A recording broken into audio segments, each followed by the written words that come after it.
Bismillahirrahmanirrahim. Assalamualaikum warahmatullahi wabarakatuh.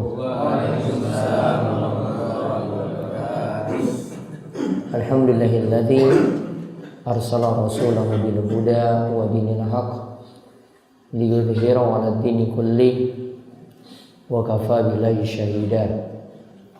Wa asyhadu an la ilaha illallah wahdahu la syarikalah iqraran bi wa tauhidan. Wa asyhadu anna Muhammadan abduhu wa rasuluh. Allahumma shalli ala nabiyyina Muhammad wa ala alihi wa man tabi'ahum bi ihsan ila yaumiddin. Allahumma anfa'na bima 'allamtana wa 'allimna ma yanfa'una wa zidna ilma.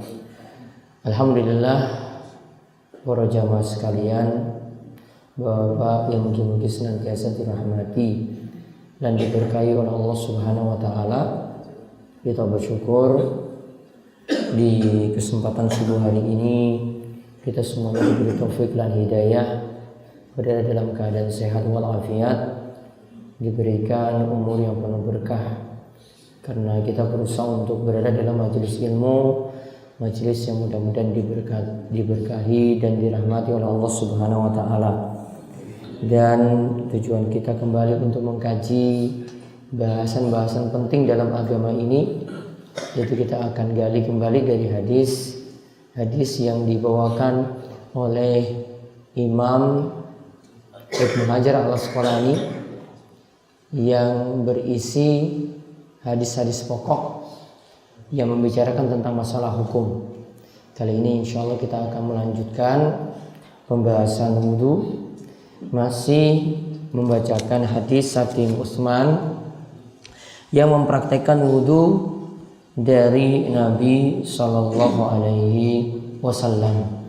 Baik, kita lihat kelanjutan membaca hadis nomor 37 atau mengulang hadis 37. Bismillah. Hadis yang ke-37. Wa an Umran maula Utsman radhiyallahu anhu anna Utsman da'a fi wudu'in fa ghassala kaffayhi thalatha marratin thumma madmada wastanshaqa wastanthara thumma ghassala wajhahu thalatha marratin thumma ghassala yadahu al-yumna ila al-mirfaqi thalatha marratin thumma al-yusra mithla dhalik thumma masaha bi ra'sihi thumma ghassala rijlahu al-yumna ila al-ka'bayni thalatha marratin thumma al-yusra mithla dhalik thumma qala ra'aitu Rasulullah sallallahu alaihi wasallam tawadda'a nahwa wudu'i hada, muttafaqun alaih. Dari Hamdan, bekas budak milik Utsman radhiyallahu anhu, bahwa Utsman meminta air wudu. Ia membasuh kedua telapak tangannya 3 kali, lalu berkumur-kumur, memasukkan air ke dalam hidung dan mengeluarkannya.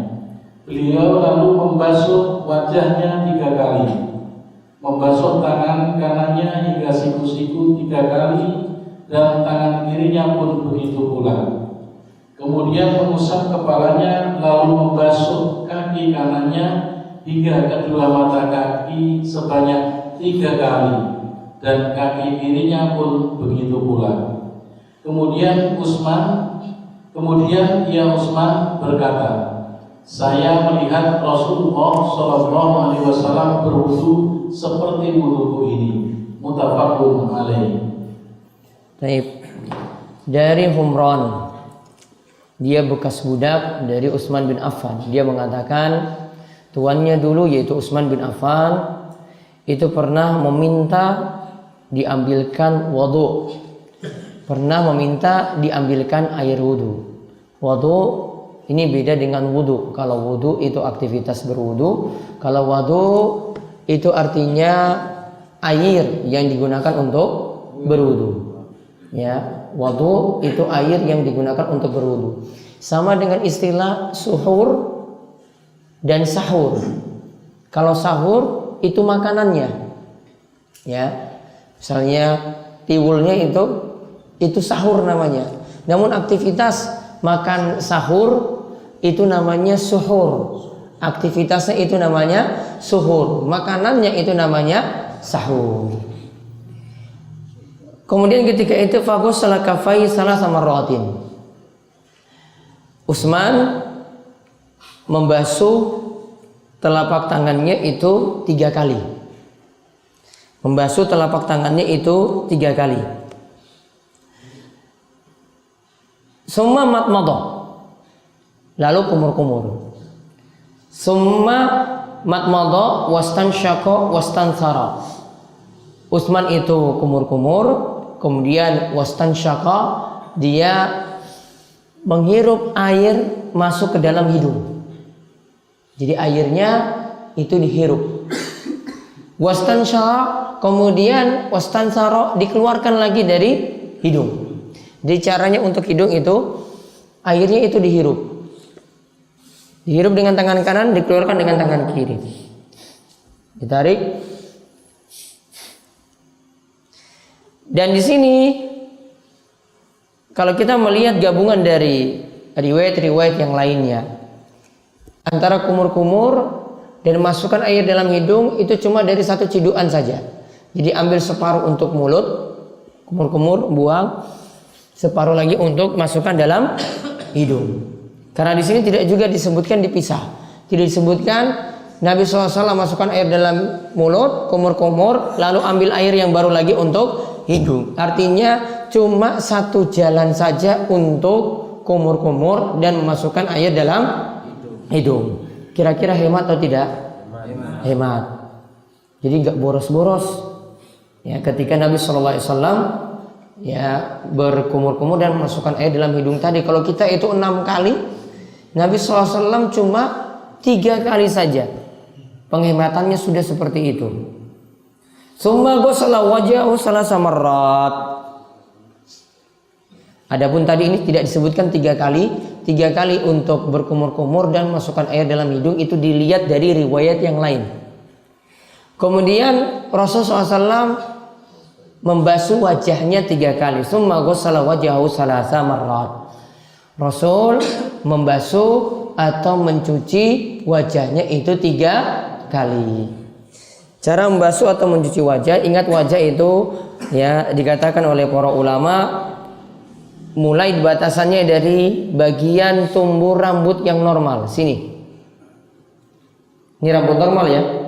Kalau rambutnya tumbuhnya di tengah normal enggak? Enggak normal. Kalau di atas sini enggak normal. Tumbuh rambut yang normal sini. Karena kalau saya bilang tumbuh rambut, oh nanti ada yang di sini. Namun tumbuh rambut yang normal. Lalu dagu di bawah. Lalu batasnya telinga ini. Maka yang masuk ini semuanya ini ya, yang masuk ini semuanya ini bagian dari wajah. Maka itu yang dibasuh saat kita berwudu. Ya, dibasuh 3 kali. 1 2 3. Kemudian summa ghasala wajhahu salasa marratin summa ghasala yadahu al-yumna ilal mirfaqi salasa marratin. Kemudian Nabi SAW itu membasuh tangannya yang kanan dulu. Tangannya yang kanan ilal mirfaqi sampai siku. Kata para ulama, ila di sini bermakna ma'a, yaitu ditarik sampai siku. Sikunya ini masuk ketika kita itu membasuh tangan. Siku ini masuk. Ini mulai dari yang kanan dulu. Maka afdolnya itu atau yang termasuk sunnah kanan dulu dirampungkan. 1. Ini 3 kali. 2 3. Di sini perlu dipahami 3 kali di sini, ya, kanan dulu kemudian kiri. Andai kurang dari 3 kali masih boleh. Ya, 1 kali saja boleh. 2 kali boleh. Ya, namun afdolnya atau maksimalnya itu 3 kali dan tidak boleh lebih daripada 3. Kalau sudah lebih daripada 3 itu sudah disebut boros. Kalau lebih daripada 3 sudah disebut boros. Mulainya bagaimana? Dari atas ini turun ke siku atau dari siku ini turun ke bawah. Di sini tidak diberikan aturannya. Berarti dibolehkan mulai dari pergelangan ini sampai di siku, atau sebaliknya dari siku itu di bawah turun. Bawah pakai yang mana? Hah? Sama saja kan? Iya, kadang dari sini juga ke sini, ya, kadang dari pergelangan turun ke siku. Dua-duanya boleh. Karena tidak disebutkan rinciannya dalam hadis ini. Dalam ayat juga tidak disebutkan rinciannya secara detail untuk hal itu. Kemudian summal yusra misla zalik, lalu yang kiri seperti itu pula. Andai ada yang cucinya gini,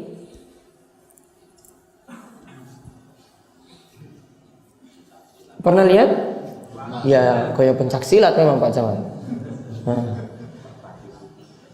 Wudunya sah. Namun yang afdolnya ikuti apa yang dipraktekkan oleh Utsman di sini. Karena Utsman nanti dia katakan dia lihat Nabi SAW praktekkan seperti itu. Berarti kita mendahulukan yang kanan. Kemudian kanan selesai, baru kemudian yang kiri. Dan untuk bersuci, untuk perkara-perkara yang baik seperti ini, Nabi SAW dikatakan oleh Aisyah, yu'jibut tayamun litana'ulihi wa tarajjulihi wa tuhurihi wa fi sya'ni kullihi. Nabi SAW kalau memulai memakai sendal, kalau Nabi SAW mulai menyisir rambut, ya, kemudian Nabi SAW mulai bersuci, dan untuk setiap perkara-perkara yang baik Nabi SAW memulai dari yang kanan kemudian yang kiri. Nabi SAW itu mulai dari yang kanan kemudian yang kiri. Berarti perkara-perkara yang baik. Makan, baik nggak? Baik. Masuk masjid, baik. Mulai dengan yang kanan. Pakai baju, masukkan dari sisi yang kanan, baru yang kiri. Kemudian minum, ya, masukkan juga atau pegang gelasnya dengan tangan kanan, masukkan minum ke dalam mulut itu dengan tangan kanan. Usahakan semuanya seperti itu untuk perkara-perkara yang baik. Adapun untuk yang kotor-kotor, maka dahulukan yang kiri. Masuk kamar mandi, pakai kaki apa? Kiri. Atau keluar dari sesuatu yang baik, yaitu dahulukan yang kiri, keluar dari masjid. Namun untuk perkara yang haram gak usah dibahas. Ya, perkara yang haram gak usah dibahas. Ini untuk perkara-perkara yang baik-baik dan untuk melakukan perkara yang tadi kita masuk ke tempat yang kotor atau keluar dari sesuatu. Nah, itu baru dibahas di sini. Maka perkara-perkara haram gak usah dibahas. Wah, saya nanti minum minuman keras pakai tangan apa? Iya kan? Mau minum minuman keras pakai tangan apa? Kanan apa kiri? Yang gak usah dibahas. Apa manfaatnya untuk bahas? Kalau rokok, kayak kanan atau kiri boleh?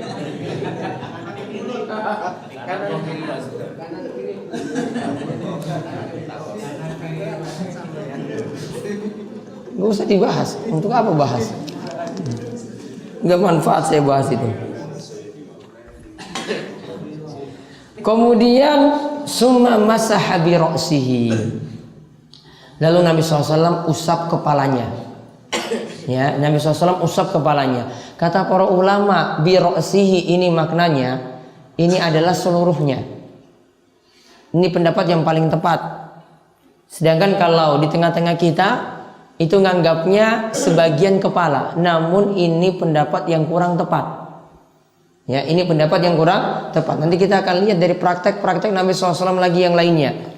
Nabi SAW ketika mempraktekkan mengusap kepala itu gini. Beliau tarik dari depan, tarik ke belakang sampai tengkuk. Tarik lagi ke depan. Ini ngusap ya. Lalu Nabi SAW lanjut dengan telinga. 1 kali usapan. 1 kali mengusap kepala. Dilanjutkan dengan telinga. Cuma 1 kali jalan. Dan tidak 3 kali di sini. Tidak kepala itu diusap-usap 3 kali, tidak telinga itu diusap-usap 3 kali. Cuma 1 kali jalan saja seperti tadi. Sebagian lakukannya gini kan, paling pecisnya kalau gini, cuma gini. Dia nggak buka kan? Ya. Gini aja jambulnya. Ya. Dasarnya mereka pahami hadis ini summa masah bi ra'sihi, maksudnya summa masah bi ba'di ra'sihi, yaitu cuma mengusap sebagian kepala. Dan sebagian dianggap sebagian, minimal 3 helai rambut sudah diusap, itu sudah dianggap sah. Namun yang lebih bagus dilakukan, bahkan ini yang dikatakan sunnah juga dalam mazhab Syafi'iyah, itu cuma sekedar wajib. Kalau mau dapat sunnahnya, dapat yang lebih sempurnanya, usap seluruh kepala. Ini termasuk juga keyakinan dalam mazhab Syafi'i, yang termasuk sunnah wudhu itu adalah mengusap seluruh kepala. Dan wudhu itu jangan cuma kita pentingkan yang wajib-wajib saja, kecuali darurat. Daruratnya bagaimana? Contoh, kalau besok ya semuanya pergi umroh, ya mau pergi umroh kan? Insya Allah, Allahumma amin. Ini di pesawat. Pesawat itu asalnya kalau masuk di toilet, ya kita mau berwudu, itu tidak boleh air jatuh di lantai. Dulu air jatuh enggak? Jatuh. Kalau jatuh berarti langgar. Ya, caranya bagaimana? Apalagi di sini cuma kita keadaan airnya terbatas. Caranya ambil yang rukun-rukun saja. Rukun dalam mazhab Syafi'i. Rukun dalam mazhab Syafi'i itu cuma 6. Apa yang pertama? Niat. Kemudian membasuh muka. Jadi ambil air, basuh muka. Lalu tangan sampai siku. Lalu kepala, telinga masuk. Lalu kaki. Biar airnya nggak jatuh gimana? Karena kita tidak bisa mengalirkan air di situ. Ambil 1 wadah, misalnya aqua gelas, ya aqua gelas, tangan kita dicelup situ, tangan cuma basah, lalu basuh muka. Basuhnya cuma mengusap saja, lalu tangan sampai siku, yang penting tangannya basah. Ambil lagi tangannya telas, gak usah dialirkan. Gini, 1 kali, 1 kali. Ambil lagi, usap kepala. Yang keempat, terus kaki sampai siku. Sudah yang kelima. Yang terakhir yang keenam, tertib, melakukannya berurutan. Jadi niat, membasuh wajah, kemudian tangan sampai siku, kemudian kepala kali telinga, kemudian kaki sampai mata kaki, kemudian berurutan lakukan rukun-rukun yang 5 sebelumnya.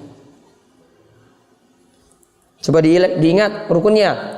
Niat, basuh wajah, tangan sampai siku, kepala kali telinga, kemudian kaki hingga mata kaki, tertib berurutan.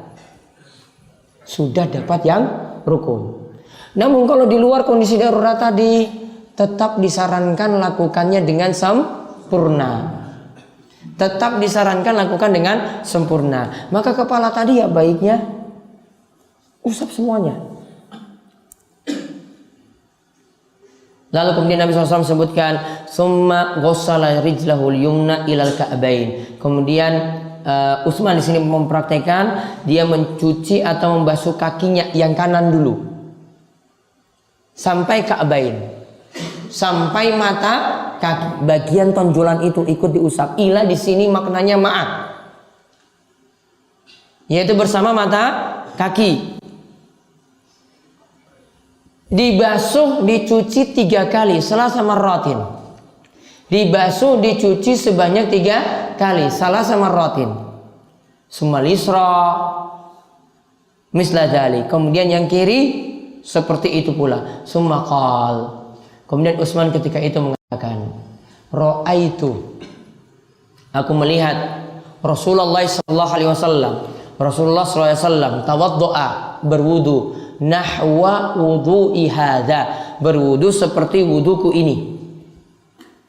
Muttafaqun alaih. Hadis ini diriwayatkan oleh Imam Bukhari dan Muslim. Dijelaskan dalam riwayat yang lebih lengkap dalam riwayat Muslim, man tawaddoa nahwa wudu'i hadza thumma qama faraka'a rak'ataini la yahdus fihi ma nafsuhu ghufira lahu ma taqaddama min dzambihi. Kata Rasulullah SAW, ya, Utsman itu mengatakan, Rasulullah SAW itu mengatakan, siapa yang berwudu seperti wuduku ini. Tadi Utsman katakan juga, siapa yang berwudu seperti wudu yang aku praktekkan dari Rasul. Berarti siapa yang berwudu seperti wuduku ini, summa qam, lalu dia berdiri, faraka'a raka'ataini, lalu dia melakukan sholat sunnah kalih rakaat, melakukan sholat sunnah 2 rakaat, dan hatinya konsen ketika melakukan sholat tersebut, maka dosa-dosanya yang lalu itu akan diampuni oleh Allah Subhanahu wa ta'ala. Dosa-dosanya yang lalu akan diampuni oleh Allah Subhanahu wa ta'ala.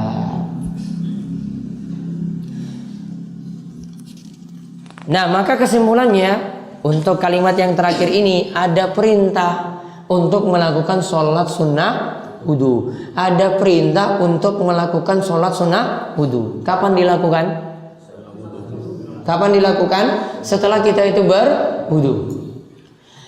Nah, setelah kita berwudu di sini sebenarnya hadis ini tidak mengatakan sholat sunnah wudu dengan niatan sholat sunnah secara khusus untuk setelah wudu. Boleh kita rangkap dengan sholat sunnah yang lainnya. Misalnya kita rangkap dengan sholat sunnah tahiyatul masjid, karena pas saya lagi masuk masjid, saya habis wudu, kemudian masuk lagi di sini.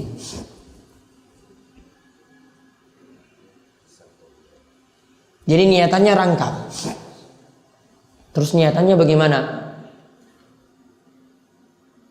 Bagaimana niatannya, Mbah Soyo? Dalam hati. Hah? Piye niatan dalam hati? Sholat sunnah wudu dan tahiyat masjid. Jadi niatnya cukup dalam hati.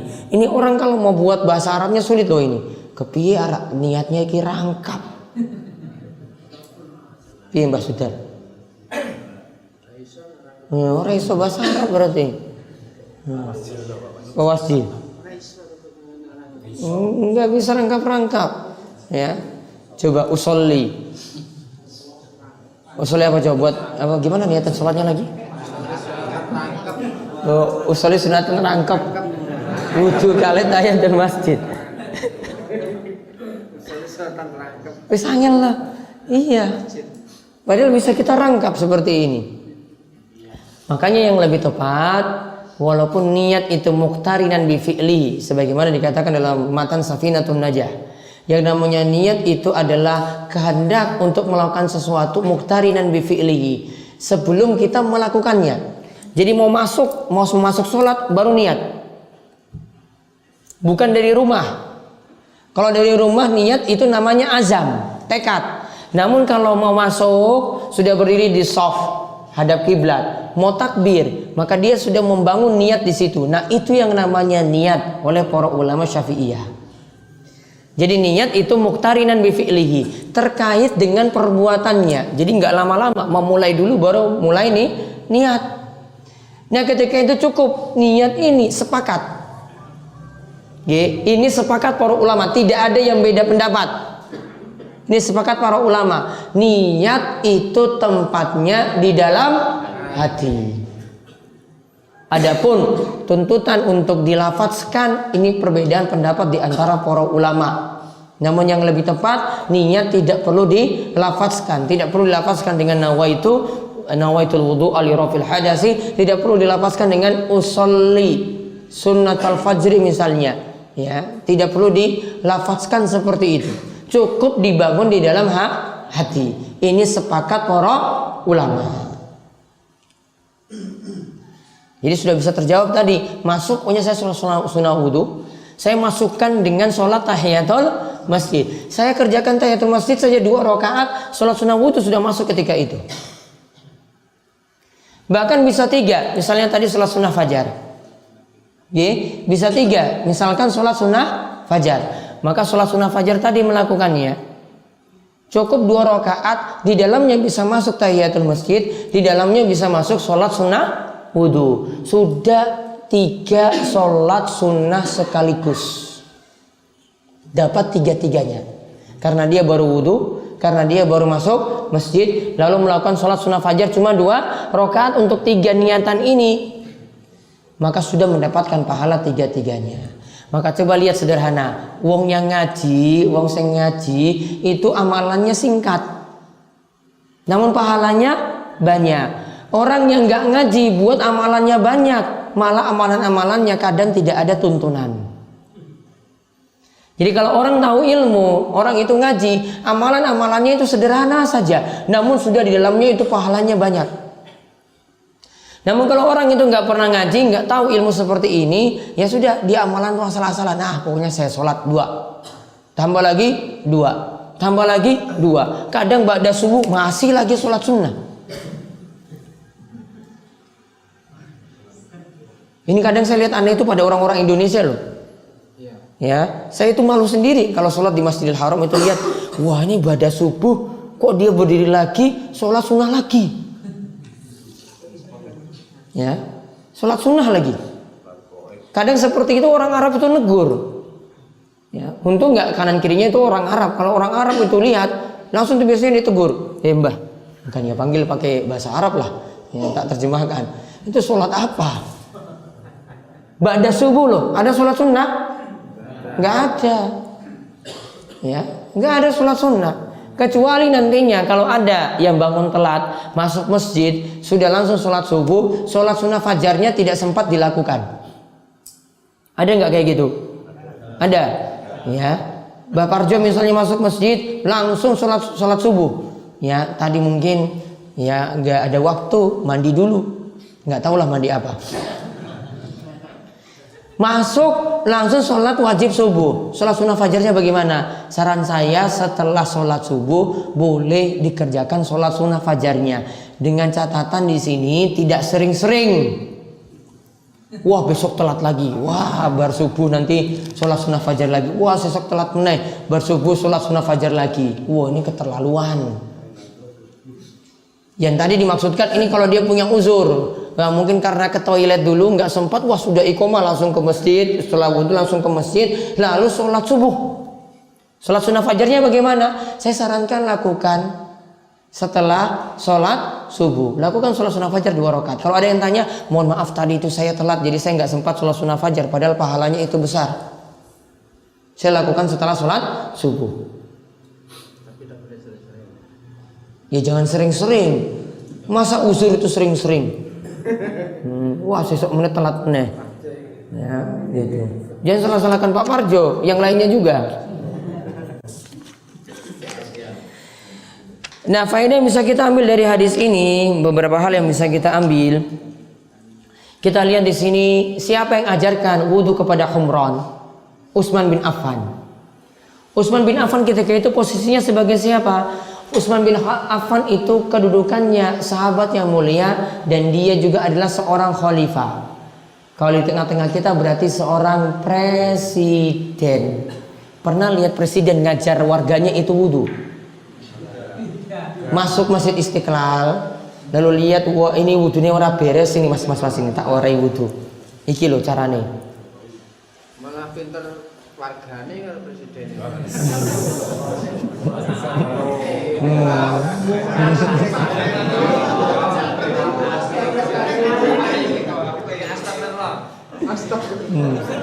Ada Pak Lurah, ada Pak Camat, ada Bupati, lihat masuk masjid, datang ke tempat wudu warganya ini nggak beres, dipanggil sini, Mas.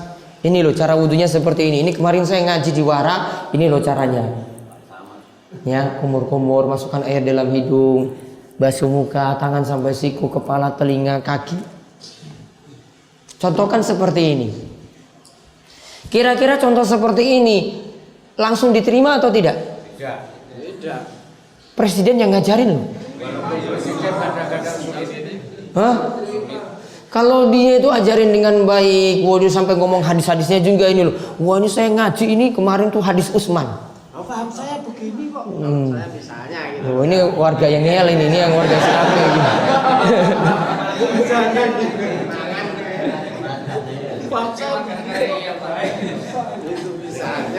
Pak Lurahnya datang terus ngajarin. Kalau warganya itu nggak ngeyel-ngeyel, oh gitu Pak, oh, saya tuh kok baru tahu pas ini.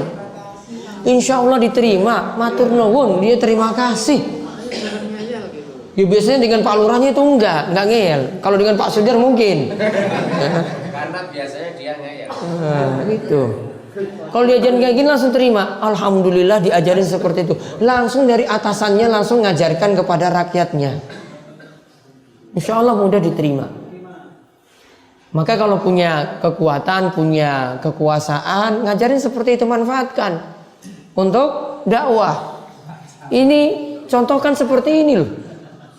Contoh sederhana, ada yang sholatnya nggak beres, tadi sholatnya, mohon maaf, kadang itu ada yang sholat sikunya ini nempel ke tanah saat sujud.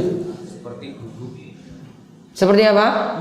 Nah, itu nggak boleh, diingatkan juga oleh Nabi SAW. Maka ketika itu tegur, bar sholat didekati, nggak usah ngomong langsung dulu itu. Wah gimana kabarnya? Ternaknya gimana? Sapinya sekarang sudah berapa? Nah. Tapi ada yang tidak mau gitu loh dikasih. Ya ngomongnya baik-baik dulu. Iya. Atau mungkin pas mau ngomong dikasih minyak wangi, dikasih sesuatu gitu, kasih hadiah, Pak ini hadiah untuk jenengan. Mohon maaf, tadi saya lihat sholatnya bagus sekali. Namun kayaknya pas sujud tangannya itu nempel. Baiknya enggak Pak. Diawali dengan apa? Beri sesuatu dulu. Kadang berinya dengan doa, kadang itu kasih hadiah. Disogok dulu. Kira-kira mau nerima nggak? Sogoknya mau. Ya. Disogok sembako dulu. Woi kita nih. Terima nggak kalau diceramai seperti itu? Insya Allah mudah diterima. Jadi gitu cara nasihati orang seperti itu. Bu jangan ngel-ngel tuh Mas Sudar. Kemudian hadis ini juga kita bisa ambil kesimpulan. Tadi Utsman minta bekas budaknya ambilkan air. Berarti saat wudhu kita minta tolong pada orang lain untuk ambilkan air, berarti boleh. Kita minta ambilkan air wudhu. Bahkan dia bantu untuk tuangkan, Pak tolong dituangkan ya, saya mau wudhu biar airnya itu ngalir. Berarti boleh.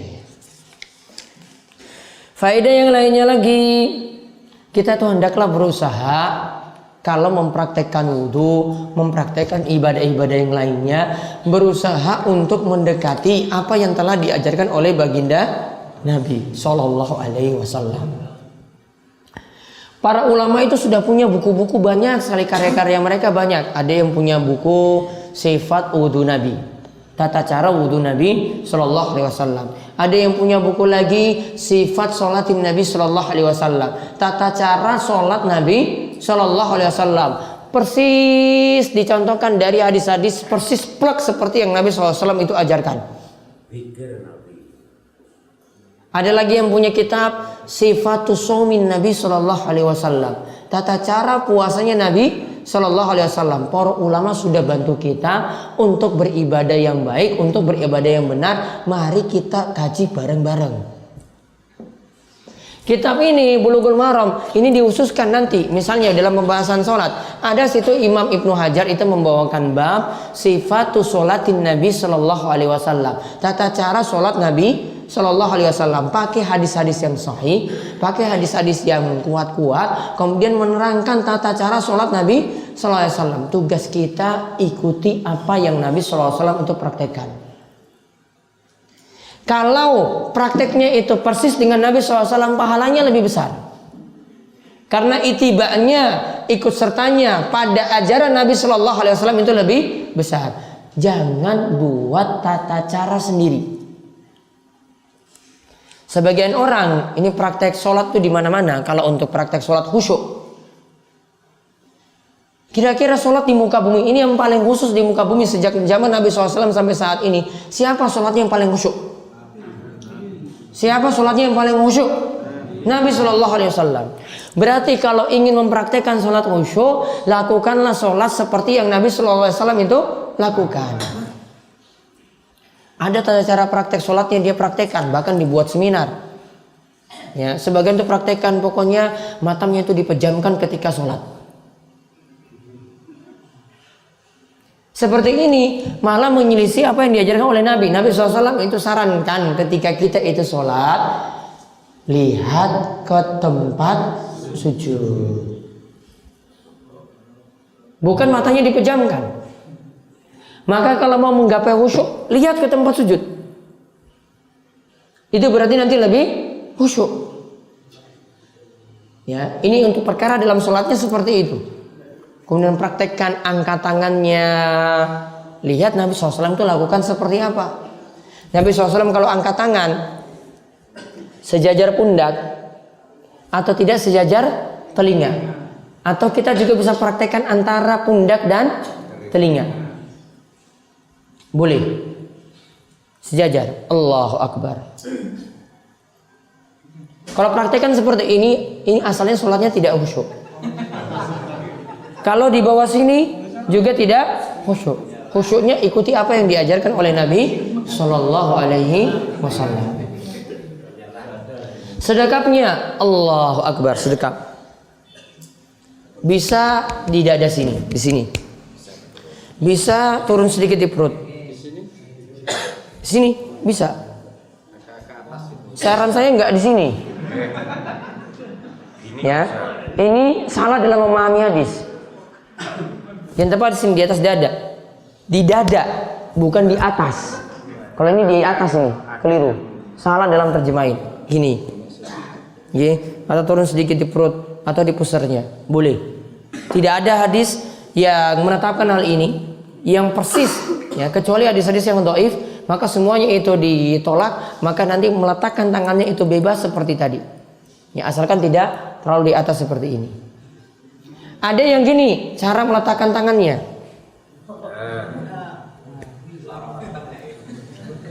Bisa jadi Ya.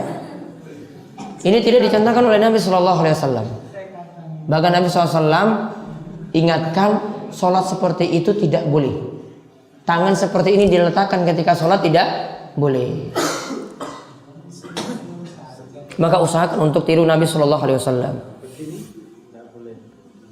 Kemudian tadi disebutkan dari kumur-kumur, masukkan air dalam hidung, dari cuci tangan, kumur-kumur, masukkan air dalam hidung, kemudian sampai kaki, itu 3 kali, kecuali pada bagian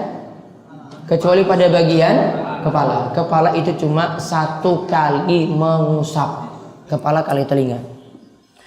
Kemudian hadis ini juga menunjukkan tidak boleh nambah lebih daripada 3. Ya, Nabi SAW pernah ingatkan lagi dalam hadis yang khusus, hadzal wudu, ini wudu, faman zada ala hadza faqad asaa wa ta'adda wa zalama. Siapa yang nambah lebih daripada ini? Kalau nambah berarti lebih daripada berapa? 3. Berarti 4 kali basuhan atau 5 kali basuhan atau lebih daripada itu.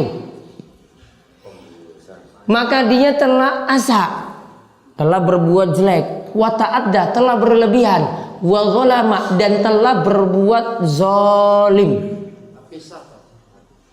Tapi sah, namun sudah salah. Karena ada sholat itu yang sah namun salah, ada wudhu yang sah namun salah, tetap sah. Kemudian faedah yang terakhir, disunahkan ba'da wudhu kita melakukan sholat sunnah 2 rakaat, bisa dirangkap dengan sholat sunnah yang lainnya. Wallahu a'lam bishawab. Ini yang kita kaji pada kesempatan kali ini, mungkin manfaat. Ya, itu saja kita cukupkan. Dan tutup kalian doa kafaratul majelis. Semoga subhanakallahumma wa bihamdika asyhadu an la ilaha illa anta astaghfiruka wa atubu ilaik. Ya, setelah ini monggo lakukan sholat isyraq kalih rakaat. Assalamualaikum warahmatullahi wabarakatuh.